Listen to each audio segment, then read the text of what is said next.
Hi friends, welcome to my channel TV ಕಥೆಗಳು. ಬನ್ನಿ ಅಮೃತಧಾರ ಇವತ್ತಿನ ಹಂಚಿಕೆ ಏನಾಗುತ್ತೆ ಅಂತ ನೋಡ್ಕೊಂಬರೋಣ. ನೀವೇನಾದರೂ ನನ್ನ ಚಾನಲ್ನ ಫಸ್ಟ್ ಟೈಮ್ ನೋಡೋದಾದರೆ ಲೈಕ್ ಮಾಡಿ, ಶೇರ್ ಮಾಡಿ ಮತ್ತು ಸಬ್ಸ್ಕ್ರೈಬ್ ಮಾಡಿ. ಜಯದೇವ್ರನ್ನ ಇಲ್ಲಿ ಪೊಲೀಸ್ ಸ್ಟೇಷನ್ಗೆ ಕರ್ಕೊಂಡು ಹೋಗಿರ್ತಾರೆ. ಆಗ ಜಯದೇವ್ ಅವರು ಕೂಡ ನಾನು ಗೌತಮ್ ದಿವಾನ್ ತಮ್ಮ ಅಂತ ಹೇಳಿ ಎಷ್ಟು ಹೇಳಿದ್ರು ಈ ಕಡೆ ಪೊಲೀಸವರು ನಂಬ್ತಾ ಇರಲ್ಲ. ಆಗ ಮನೆಗೆ ಫೋನ್ ಮಾಡಿದಾಗ ಶಕುಂತಲ ಅವರು ರಿಸೀವ್ ಮಾಡಿ ಅವರು ನನ್ನ ಮಗನೇ ಅಲ್ಲ ಅಂತ ಹೇಳ್ತಾರೆ. ಆದರೆ ಈ ಕಡೆ ಶಕುಂತಲ ಅವರಿಗೆ ತುಂಬಾ ಬೇಜಾರಾಗುತ್ತೆ. ಆ ಸಮಯದಲ್ಲಿ ಅವರು ಎಷ್ಟೋ ಕಷ್ಟಪಟ್ಟು ಜಯದೇವ್ನನ್ನ ಬೆಳೆಸಿರ್ತಾರೆ. ಆದರೆ ಶಕುಂತಲ ಅವರು ಜಯದೇವ್ಗೆ ಸಪೋರ್ಟ್ ಆಗಿ ನಿಂತಿರ್ತಾರೆ. ಆದರೆ ಅದೇನು ಕರುಣೆ ಇಲ್ಲದೆ ಜಯದೇವ್ ಅವರು ಒಂದು ದುಡ್ಡಿನ ವಿಷಯವಾಗಿ ಮನೆಯನ್ನೇ ಬಿಟ್ಟು ಅವರನ್ನು ಹೊರಗಾಕಿದ್ರು.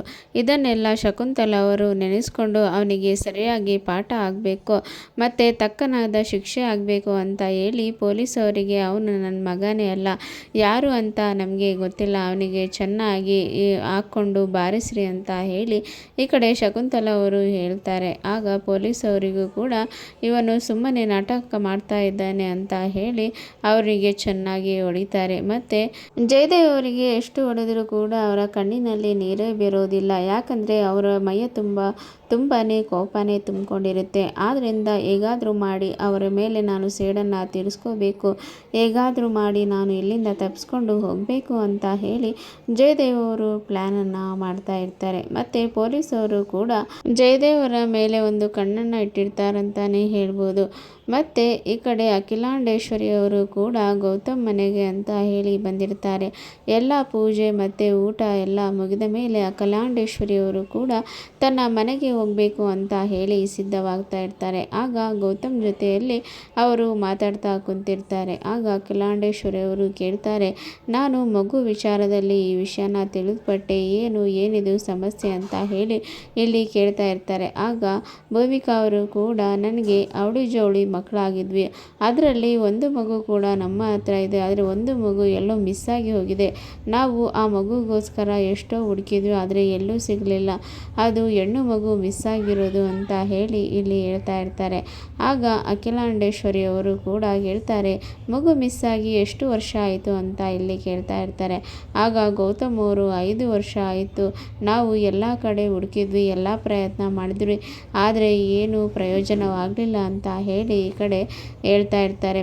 ಮತ್ತು ಭೂಮಿಕಾ ಅವರು ಕೂಡ ಆ ಮಗು ಒಂದು ಸಿಕ್ಕರೆ ನಮಗೆ ಖುಷಿ ಆಗ್ತಿತ್ತು, ಆ ಮಗುನ ನಾವು ಎಲ್ಲೆಲ್ಲೋ ಹುಡುಕಿದ್ವಿ, ಎಲ್ಲೂ ಸಿಗಲಿಲ್ಲ, ಆ ಮಗು ಬದುಕಿದೆಯೋ ಇಲ್ವೋ ನಮಗೆ ಒಂದು ಕೂಡ ಗೊತ್ತಾಗ್ತಾ ಇಲ್ಲ ಅಂತ ಹೇಳಿ ಭೂಮಿಕಾ ಅವರು ಮತ್ತು ಗೌತಮ್ ಅವರು ತುಂಬಾ ಬೇಜಾರಿನಲ್ಲಿ ಇರ್ತಾರೆ. ಆಗ ಅಖಿಲಾಂಡೇಶ್ವರಿ ಅವರು, ನೀವೇನು ಬೇಜಾರು ಮಾಡ್ಕೋಬೇಡಿ, ನಿಮ್ಮ ಮಗು ಎಲ್ಲಿದ್ದರೂ ಸಿಕ್ಕೇ ಸಿಗುತ್ತೆ, ನೀವು ಧೈರ್ಯದಿಂದ ಇರಿ ಅಂತ ಹೇಳಿ ಅಖಿಲಾಂಡೇಶ್ವರಿ ಅವರು ಕೂಡ ಹೇಳ್ತಾರೆ.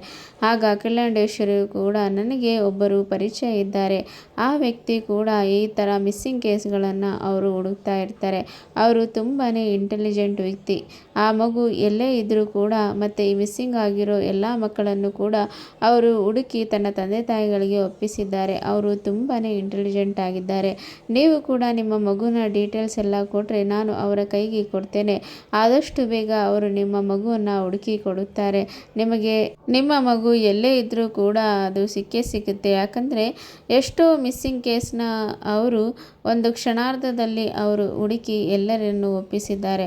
ಆದ್ದರಿಂದ ಅವರ ಮೇಲೆ ನನಗೆ ತುಂಬಾ ಭರವಸೆ ಇದೆ ಮತ್ತು ನನ್ನ ಮಾತನ್ನು ಕೂಡ ಅವರು ತುಂಬಾ ಚೆನ್ನಾಗಿ ಕೇಳ್ತಾರೆ. ಆದ್ದರಿಂದ ನಿಮ್ಮ ಮಗು ಸಿಗುತ್ತೆ, ನೀವು ಯಾವುದೇ ರೀತಿಯಾಗಿ ದುಃಖ ಪಡಬೇಡಿ, ನಿಮ್ಮ ಮಗುವಿನ ಎಲ್ಲ ರೀತಿಯ ಡೀಟೇಲ್ಸನ್ನು ಯಾವ ಹಾಸ್ಪಿಟ್ಲಲ್ಲಿ ಉಳಿತು ಮತ್ತು ಎಷ್ಟು ದಿನಕ್ಕೆ ಕಾಣೆಯಾಯಿತು ಅದೆಲ್ಲವನ್ನು ಕೊಡಿ, ನಾನು ಆದಷ್ಟು ಬೇಗ ಅವರಿಗೆ ಹೇಳ್ತೇನೆ ಅಂತ ಇಲ್ಲಿ ಹೇಳ್ತಾರೆ.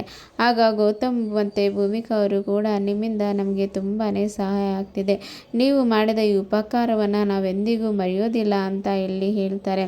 ಆಗ ಅಖಿಲಾಂಡೇಶ್ವರಿಯವರು ಕೂಡ ಹೇಳ್ತಾರೆ, ಮನುಷ್ಯರಿಗೋಸ್ಕರ ಸಹಾಯ ಮಾಡಬೇಕು ಮತ್ತು ಇನ್ಯಾರಿಗೆ ಸಹಾಯ ಮಾಡೋದು ಅಂತ ಹೇಳಿ. ಮತ್ತು ಗೌತಮ್ ಮತ್ತು ಭೂಮಿಕಾ ಅವರು, ನಿಮ್ಮದು ಒಳ್ಳೆ ಗುಣ, ಆದ್ದರಿಂದ ನಿಮಗೆ ಎಲ್ಲ ರೀತಿಯ ಕೆಲಸಗಳು ನನ್ನ ಮೂಲಕವಾಗಿ ಆಗ್ತಾ ಇದೆ, ನಾನು ಒಳ್ಳೆಯವರಿಗೆ ಮಾತ್ರ ಒಳ್ಳೆಯವಳಾಗಿ ಇರ್ತೇನೆ, ಕೆಟ್ಟವರಿಗೆ ಮಾತ್ರ ಕೆಟ್ಟವಳಾಗಿ ಇರ್ತೇನೆ ಅಂತ ಹೇಳಿ ಈ ಕಡೆ ಅಖಿಲಾಂಡೇಶ್ವರಿಯವರು ಕೂಡ ಹೇಳ್ತಾ ಇರ್ತಾರೆ. ಮತ್ತು ಗೌತಮ್ ಮತ್ತು ಭೂಮಿಕಾ ಅವರು ಮನೆಯವರೆಲ್ಲರೂ ಕೂಡ ಅಖಿಲಾಂಡೇಶ್ವರಿ ಅವರಿಗೆ ಕೂಡ ನಮಸ್ಕರಿಸಿ ಮನೆಯಿಂದ ಬೀಳ್ಕೊಡುಗೆಯನ್ನು ಕೊಡ್ತಾರೆ. ಹಾಗೆ ಅಲ್ಲಿಂದ ಅಖಿಲಾಂಡೇಶ್ವರಿಯವರು ಕೂಡ ಹೋಗ್ತಾರೆ. ಮತ್ತು ಈ ಕಡೆ ಎಲ್ಲ ಡೀಟೇಲ್ಸನ್ನು ಕೂಡ ಆ ವ್ಯಕ್ತಿಗೆ ಕೊಡ್ತಾರೆ. ಅವರು ಎಲ್ಲ ಇನ್ವೆಸ್ಟಿಗೇಷನ್ ಕೂಡ ಮಾಡ್ತಾ ಇರ್ತಾರೆ. ಮತ್ತು ಆ ಮಗು ಕೂಡ ಹಾಸ್ಪಿಟ್ಲಲ್ಲಿಂದ ಕಾಣೆಯಾಗಿದ್ದು ಮತ್ತು ಒಂದು ಅನಾಥಾಶ್ರಮದಿಂದ ಕೂಡ ಯಾರು ಅದನ್ನು ಒಬ್ಬ ನರ್ಸು ಒಬ್ಬರಿಗೆ ಅದನ್ನು ಕೊಟ್ಟಿದ್ದು ಎಲ್ಲವೂ ಕೂಡ ಈ ಕಡೆ ಇನ್ವೆಸ್ಟಿಗೇಷನ್ಗೆ ಗೊತ್ತಾಗುತ್ತೆ. ಮತ್ತು ಅವರು ಕೂಡ ತನ್ನ ಮಗು ಆದ ತಕ್ಷಣ ಆ ಮಗುವನ್ನು ಬಿಟ್ಟು ಫಾರಿನ್ಗೆ ಹೊರಟು ಹೋದರು ಅಂತ ಹೇಳಿ ಎಲ್ಲ ಅಕ್ಕಪಕ್ಕದ ಮನೆಯವರಿಗೆ ಕೂಡ ತಿಳ್ಕೊಳ್ತಾರೆ. ಮತ್ತು ಯಾರೋ ಒಬ್ಬ ಡೈವರ್ ಬಂದು ಆ ಮಗುವನ್ನು ತೆಗೆದುಕೊಂಡು ಹೋದರು ಅಂತ ಇಲ್ಲಿ ಹೇಳ್ತಾ ಇರ್ತಾರೆ.